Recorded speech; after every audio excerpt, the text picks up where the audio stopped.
کے اعمال بگڑتے ہیں تو اللہ تعالیٰ حالات کو بھی برباد کرتا ہے اور آخرت کو بھی برباد کرتا ہے۔ مال نے نہ کسی کو اللہ کی بارگاہ میں پہلے عزت دلائی، نہ آج عزت دلا سکتا ہے۔ دنیا کے اقتدار نے نہ پہلے کسی کو کامیاب کیا، نہ آج کسی کو کامیاب کر سکتا ہے۔ یہ میرے بھائیوں آج کا دھوکہ ہے کہ ہم اپنی منشاہی پہ چل رہے ہیں اور ہمیں اللہ کے دستور کا پتہ نہیں ہے کہ اللہ تعالیٰ کن چیزوں سے راضی ہے، کن چیزوں سے ناراض ہے، کس پر اس کی پکڑ آتی ہے، کس پر وہ معاف کرتا ہے۔ اس لیے یہ ساری دنیا کے انسان انتہائی خطرے میں چل رہے ہیں کہ یہ وہ سارے اعمال جن پر اللہ تعالیٰ ناراض ہوتا ہے وہ پورے فیصل آباد میں ہیں، ہر محلے میں ہیں، ہر بازار میں ہیں، پورے پاکستان میں ہیں، پوری دنیا میں ہیں، پورے بر اعظم میں پھیلی ہوئی انسانیت آج للکار رہی ہے اللہ کو۔ کبیرہ گناہوں کے ساتھ زمین کو بھر دیا ہے۔ ظہر الفساد فی البر والبحر بما کسبت ایدی الناس، اور اللہ اپنی سنت قرآن کے ذریعے سے بتاتا ہے کہ جب تم جیسی قوموں نے جب تمہارے جیسے اعمال اختیار کیے تو یہ سنو، ایک قوم تم سے پہلے آئی نوح علیہ السلام کی، جنہوں نے زمین کو کفر سے بھر دیا، الٹا میرے نبی سے کہنے لگے فاتنا بما تعدنا ان کنت من الصادقین، وہ عذاب لاؤ جس سے تم ہمیں ڈراتے تھے، اور وہ عذاب لاؤ جس کا تم نے وعدہ کیا ہوا ہے۔ پھر ہمارا وہ دن آیا ففتحنا ابواب السماء بماء منہمر وفجرنا الارض عیونا فالتقى الماء على امر قد قدر، آسمان کے دروازے کھولے، زمین کو چشمے بنا دیا۔ یہ نہیں کہا کہ زمین سے پانی نکل کر، فجرنا الارض عیونا، ہم نے پوری زمین کو چشمے بنا دیا، روئیں سے پانی ابلنے لگا، اور آسمان سے پانی گرا، زمین سے پانی نکلا، اور ساری کائنات میں وہ پانی پھیلا۔ ایک تفسیر میں نے پڑھا کہ اللہ تعالیٰ کہ اگر اللہ تعالیٰ اس دن کسی پہ رحم کرتا تو ایک عورت پہ رحم کرتا جو بچے کو لے کے بھاگ رہی تھی کہ کوئی جائے پناہ ملے اور میں بچ جاؤں، اور وہ بھاگتے بھاگتے ایک اونچے پہاڑ پہ چڑھی، جس سے اونچا پہاڑ کوئی نہیں تھا، پیچھے سے پانی آیا، اس نے پہاڑ کو جو ڈبویا، پھر اس کے پاؤں پر چڑھا، پھر اس کے سینے پر آیا، جس نے بچے کو اوپر کر لیا، پھر اس کی گردن تک آیا تو اس نے بچے کو یوں اپنے سر سے اوپر کر لیا کہ شاید بچہ بچ جائے، پر پانی کی موج نے نہ بچے چھوڑے نہ بڑے چھوڑے، سب کو برابر کر دیا، یہاں تک کہ ان کے اپنے بیٹے کو اللہ تعالیٰ نے سامنے وحال بینہم الموج فکان من المغرقین، سامنے ہلاک کیا۔ 3 آدمی غار میں چھپ گئے اور اوپر پتھر رکھ لیا کہ یہاں تو پانی نہیں آئے گا، چاروں طرف جو پانی کا تماشا دیکھا، پر اندر بیٹھ گئے۔ تھوڑی دیر میں تینوں کو تیز پیشاب آیا اور بے قرار ہو کر پیشاب کرنے بیٹھے، اللہ نے پیشاب کو جاری کر دیا، اور وہ پیشاب کرتے کرتے کرتے اپنے ہی پیشاب میں غرق ہو کے مر گئے۔ جو کام قوم نوح کرتی تھی وہ کام آج ہو رہے ہیں، ساری دنیا میں ہو رہے ہیں۔ قوم عاد آئی، بڑی طاقتور، یہاں تک کہ للکارنے لگے من اشد منا قوہ، کوئی ہے ہم سے بڑا طاقتور تو لاؤ نا، ہمیں کس سے ڈراتے ہو؟ ان نقول الا اعتراک بعض آلہتنا بسوء، ہمارے خداؤں نے تیری عقل خراب کر دی ہے، ہم سے تو بڑا کوئی طاقتور نہیں ہے۔ تو اللہ تعالیٰ نے فرمایا اولم یروا ان الذی خلقہم هو اشد منہم قوہ، اے ہود انہیں بتاؤ جس نے تمہیں پیدا کیا ہے وہ تم سے زیادہ طاقتور ہے۔ تو جب اللہ تعالیٰ کی طرف سے وہ حجت پوری ہوئی اور وہ اپنے تکبر میں بڑھتے رہے، نافرمانی میں بڑھتے رہے، تو اللہ نے عذاب کا دروازہ کھولا، قحط آ گیا، انسان ایسے بھوکے، اور وہ انسان ہماری طرح تو تھے نہیں، 40 ہاتھ قد ہوتا تھا، 30 ہاتھ قد ہوتا تھا، 800 سال 900 سال عمر ہوتی تھی، نہ بوڑھے ہوتے تھے، نہ بیمار ہوتے تھے، نہ دانت ٹوٹے، نہ کمزور ہو، نہ نظر کمزور ہو، جوان تندرست توانا، صرف موت آتی تھی، اس کے علاوہ کچھ نہیں ہوتا تھا انہیں۔ اب ان کے بھوک بھی زیادہ، وہ اپنی ضرورتوں کا غلہ بھی کھا گئے، پھر جہاں حلال بھی کھا گئے، پھر کتے بھی کھا گئے، بلے بھی کھا گئے، چوہے بھی کھا گئے، جو چیز ہاتھ میں آئی سانپ بھی کھا گئے، ہر چیز کھا گئے، پر نہ بارش کا قطرہ گرا، نہ زمین کا دانہ پھوٹا، یہاں کے درخت توڑ توڑ کے ان کے پتے چبا گئے، قحط دور نہ ہوا۔ تو پھر انہیں ایک وفد بھیجا، بیت اللہ بھیجا کہ ہمیں بارش دو، وہ جب مصیبت آتی تو اوپر والے کو پکارتے تھے، جب وہ کام کر دیتا تھا پھر سرکش ہو جاتے تھے، پھر انہیں پتھروں کو پوچھتے تھے۔ تو اللہ تعالیٰ نے 3 بادل سامنے کیے، آواز آئی ان میں سے ایک کا انتخاب کرو، ایک سفید، ایک سرخ، ایک کالا۔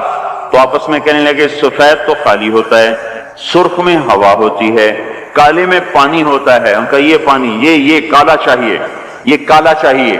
تو آواز آئی پہنچے گا، یہ واپس پہنچے، ان کا بارش ہوگی۔ تو پھر جب ساری قوم اکٹھی ہوئی تو اللہ نے وہ بادل بھیجا، فلما رأوه عارضا مستقبل اودیتہم، وہ بادل آیا کالا، کہنے لگے ھذا عارض ممطرنا، وہ دیکھو آئی بارش۔ تو اللہ تعالیٰ نے کہا بل هو ما استعجلتم بہ، یہ بارش نہیں، یہ وہ عذاب ہے جو تم ہود سے کہتے تھے، کون ہے ہم سے بڑا جو ہمیں کچھ کر لے، اب تیار ہو جاؤ۔ ریح فیہا عذاب علیم تدمر کل شیء بامر ربہا، اب دیکھو کیسے تمہارا رب تمہیں اڑاتا ہے۔ ان کے گھروں کو ہوا نے اڑا دیا، ان کو ہوا نے اڑا دیا۔ 60 ہاتھ اونچے قد کے لوگ اور تنکے کی طرح ہوا میں اڑ رہے تھے، اور ان کے سروں کو آپس میں ہوا ٹکرا رہی تھی۔ وہ گھومتے تھے سر ٹکراتے تھے، گھومتے تھے سر ٹکراتے تھے۔ بعض لوگ بھاگ کے غاروں میں چھپ گئے تو ہوا کا بگولا ایسے زوردار طریقے کے ساتھ غار کے اندر جاتا اور پھر ایک دھماکے کے ساتھ ان کو باہر نکالتا، پھر ان کو ہوا میں اچھال دیتا گیند کی طرح، پھر ان کے سر آپس میں ٹکراتے ٹکراتے ٹکراتے ان کی کھوپڑیاں پھٹ گئیں اور ان کے بھیجے ان کے چہروں پہ نکل آئے، اور پھر اللہ نے الٹا کے ان کو زمین پر مارا، سر الگ ہو گیا، دھڑ الگ ہو گیا۔ پھر اللہ نے للکار کے پوچھا فَهَلْ تَرَى لَهُم مِّن بَاقِيَةٍ، کوئی ہے باقی تو دکھاؤ کہ اس کا بھی صفایا کر دوں۔ کوئی نظر نہ آیا، سب کو اللہ نے مٹایا۔ جو کام قوم عاد کرتی تھی وہ کام آج فیصلہ آباد میں ہو رہے ہیں۔ پھر اللہ پھر قوم سمود آئی، انہوں نے سنا تھا کہ عاد کو ہوا نے اڑایا تھا، تو انہوں نے پہاڑ کے اندر گھر بنائے کہ اندر ہمیں کون کچھ کہے گا، اندر تو ہوا جا ہی نہیں سکتی، جائے گی بھی صحیح تو کہاں تک اندر جائے گی۔ نافرمانی نہیں چھوڑی، الٹے کام کو چل پڑے۔ تو اللہ تبارک و تعالیٰ نے ہوا نہیں بھیجی، ایک فرشتہ آیا، مکروا مکرن، انہوں نے مکر کیا، ومکرنا مکرن، ہم نے ان کے مکر کو توڑ دیا۔ فانظر کیف کان عاقبۃ مکرہم، آج ان کا انجام دیکھو۔ انا دمرناہم وقومہم اجمعین فتلک بیوتہم خاویۃ بما ظلموا ان فی ذلک لآیۃ لقوم یعلمون وانجینا الذین آمنوا وکانوا یتقون۔ اللہ تبارک و تعالیٰ نے کہا یہ دیکھو، ایک فرشتہ آیا، اس نے چیخ ماری اور ان کے کلیجے پھٹ گئے، چہرے نیلے اور کالے ہو گئے، اور ساری قوم کو اللہ نے آن کی آن میں ہلاک کیا۔ پھر اس پر قوم شعیب کا اللہ نے قصہ سنایا۔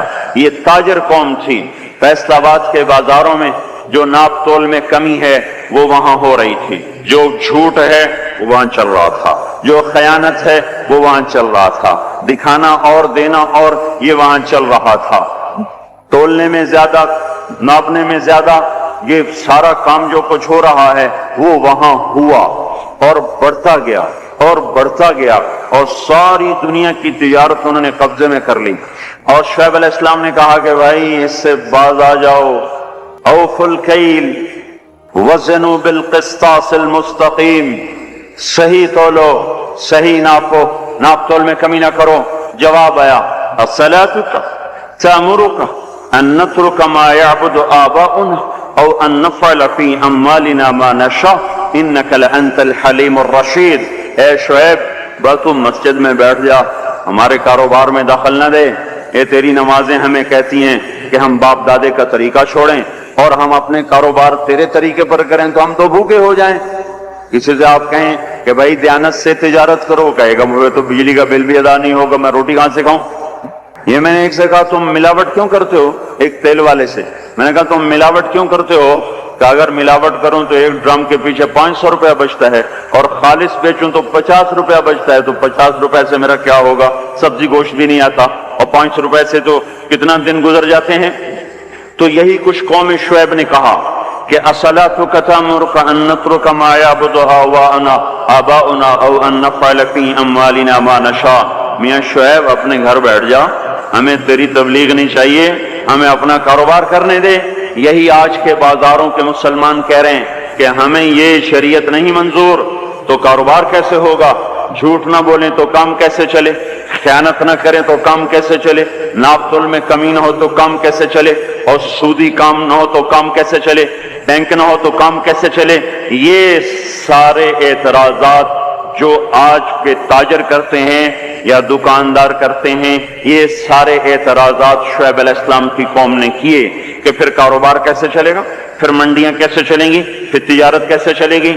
تو ہم تو تجارت چلانے نہیں آئے، ہم تو اللہ کو راضی کرنے آئے ہیں۔ اللہ کو راضی کر تو یہ تجارت ٹھپ ہو جائے تو ہو جائے، اور چل پڑے تو برکت۔ سبحان اللہ۔ ہم اس بات کے مکلف نہیں ہیں کہ ہم نے روٹی کھانی ہے اور بچوں کو کھلانی ہے، ہم اس بات کے مکلف ہیں کہ ہم نے اللہ کے حکم کے مطابق کمانا ہے اور اس کے مطابق کھلانا ہے۔ اس میں کچھ بچے گا کھلائیں گے، نہیں بچے گا فاقہ کریں گے، بچوں کو بھی کہیں گے تمہارا باپ تمہیں نہیں دے سکتا، میں تمہاری خاطر دوزخ کی آگ کو برداشت نہیں کر سکتا۔ اللہ کو راضی کرتے ہوئے سب کچھ قربان کرنے کا حکم ہے، یہ نہیں ہے کہ اپنی خواہش پہ حکم قربان ہو، ہمیں یہ حکم ہے کہ میرے حکم پر اپنی خواہش کو قربان کرو۔ قوم شعیب نہ بنے ہمارے بازار، وہ مذاق اڑانے لگے، کاروبار کیسے ہوگا، بچوں کو کہاں سے کھلائیں گے، پھر بھوکے مر جائیں، اسکول کی فیسیں کہاں سے دیں؟ اس زمانے کے تو اسکول نہیں تھے نا، یہ آج کی بات کر رہا ہوں، پھر اسکول کی فیسیں کہاں سے دیں، پھر یہ بجلی کے بل کہاں سے دیں؟ اگر سچ پر کمائیں اور دیانتداری سے کمائیں تو روٹی کہاں سے کھائیں؟ یہی شعیب علیہ السلام کی قوم کا جواب تھا۔ پھر کہاں سے کھائیں، پھر کہاں سے کمائیں؟ تو چپ کر کے اپنے نفل پڑھا کیا، اپنی اللہ اللہ کیا کر، ہمارے کاروبار میں دخل نہ کیا دیا کر۔ جیسے ہم نے آج اسلام کو کہا ہوا ہے، مسجد میں آئیں گے تجھے سلام کریں گے، نماز پڑھیں گے، جمعہ پڑھیں گے، پر تو ہمارے بازار میں نہ آنا، کہیں تو ہمیں جھوٹ سے روک دے، بددیانتی سے روک دے، سود سے روک دے، خیانت سے روک دے، تو ہماری تو تجارت ہی ٹھپ ہو جائے گی۔ تو اللہ تبارک و تعالیٰ نے اس قوم پہ 3 عذاب مارے۔ یہ پہلی کافر قومیں تھیں، ان پہ ایک ایک عذاب آیا۔ یہ کافر کے ساتھ بددیانت تھے، لوگوں کا حق بھی لوٹتے تھے، تو اللہ نے ان پہ 3 عذاب مارے۔ اخذتهم الرجفۃ، زلزلہ، اخذ الذین ظلموا الصیحۃ، چیخ، اخذهم عذاب یوم الذلہ، بارش کس چیز کی؟ انگاروں کی بارش۔ ہماری جماعت شعیب علیہ السلام کے قوم کے علاقے میں گئی ہے، وہ اتنا ٹھنڈا علاقہ ہے کہ جب ہم وہاں سے گزرے تو اتنی برف پڑی ہوئی تھی، اتنی یعنی تقریباً 3 فٹ برف پڑی ہوئی تھی، ایسا ٹھنڈا علاقہ۔ اللہ نے ایک گرم ہوا بھیجی، وہ جھلس گئے، تڑپ گئے، آبلے پڑ گئے۔ تو اس کے بعد ایک قدم ہوا ٹھنڈی ہوئی تو سارے بھاگ کے باہر آئے کہ شکر ہے ٹھنڈی ہوا آئی، اوپر سے بادل آیا کہ شکر ہے بادل آیا۔ اس کا ذاتی زمین میں زلزلہ آنا شروع ہوا اور اس کے اوپر فرشتے کی چیخ آئی اور اوپر وہ بادل کالا ایک دم سرخ ہو گیا، پھر اس میں سے ایک دم بڑے بڑے انگارے برسے اور ساری شعیب علیہ السلام کی قوم کو اور مدین کی منڈی کو اللہ نے جلا کے راکھ کر دیا۔ اگر یہ بازاروں والے توبہ نہیں کریں گے تو مجھے ڈر ہے کہ کہیں ان منڈیوں پر بھی وہ انگارے نہ برس جائیں جو مدین کی قوم پہ برسے تھے۔ اللہ تعالیٰ کی کسی سے رشتہ داری کوئی نہیں ہے، اور حضور پاک صلی اللہ علیہ وسلم نے بھی خود کہا کہ وَلَيَبِيتَنَّ أُنَاسٌ مِّنْ أُمَّتِي عَلَىٰ أَشَرٍ وَبَطَرٍ وَلَحْوٍ وَلَعِبٍ فَيُصْبِحُوا قَدْ مُسِخُوا قِرَدَةً وَخَنَازِيرَ بِاسْتِحْلَالِهِمُ الْمَحَارِمِ وَأَكْلِهِمُ الرِّبَا وَشُرْبِهِمُ الْخُمُورِ وَاتِّخَاذِهِمُ الْقَيْنَاتِ وَقَطِيعَتِهِمُ الرَّحِمِ۔ ایک زمانہ آئے گا میری امت بڑی عیاش ہو جائے گی، بدمعاش ہو جائے گی، ناچ گانے کی رسیہ ہو جائے گی، گانے بجانا ان کی گھٹی میں پڑ جائے گا، اور اس حال میں ایک رات ایسی آئے گی کہ رات کو انسان سوئیں گے، صبح اٹھیں گے تو بندر اور خنزیر ہوں گے، اور یہ اس وجہ سے ہوگا کہ انہوں نے حرام کو حلال کر دیا ہوگا، باستحلالہم المحارم، انہوں نے حرام کو حلال کر دیا ہوگا، وَأَكْلِهِمُ الرِّبَا، اور سود کو ڈٹ کے کھاتے ہوں گے، وَلُبْسِهِمُ الْحَرِيرَ، اور مرد ریشم پہنے گے، سونے کی انگوٹھیاں، سونے کی چینیں نوجوانوں نے گلے میں لٹکائی ہوئی، سونے کی چین، سونے کی انگوٹھی، یہ کون سی لذت ہے اس انگوٹھی کے پہننے میں جو اللہ کو بھی للکارا ہوا ہے اور اس کے رسول کو بھی للکارا ہوا ہے۔ آپ نے ایک دفعہ ارشاد فرمایا، کاش میری امت کے نوجوان ریشم استعمال اور سونا استعمال نہ کریں، یا لیت امتی لم تلبس الذهب، کاش کہ میری امت سونے کا استعمال مت کرے۔ اب بتاؤ، دیکھو کتنے ہیں نوجوان جو ایسے شوق میں، کچھ کو پتہ ہی نہیں کہ یہ اتنا بڑا حرام ہے، جن کو پتہ ہے تو نہ اللہ کا پتہ ہے، نہ روکنے والے کا پتہ ہے، نہ اس کی سزا کا پتہ ہے، لہذا چل رہی ہے گاڑی۔ تو یہ کس پہ ہوگا کہ حرام کو حلال کر دیں گے، سود کو کھائیں گے، ریشم پہنیں گے، سونا پہنیں گے، شراب پئیں گے اور گانے بجانے میں مست ہو جائیں گے، اور رشتے ناتوں کا لحاظ ختم ہو جائے گا، ماں باپ کی تمیز ختم ہو جائے گی، بھائی بہن کی تمیز ختم ہو جائے گی، بڑے چھوٹے کا وقار ختم ہو جائے گا۔ جب یہ ہوگا تو یہ بھی ہوگا کہ یہ بندر اور خنزیر بنا دیے جائیں۔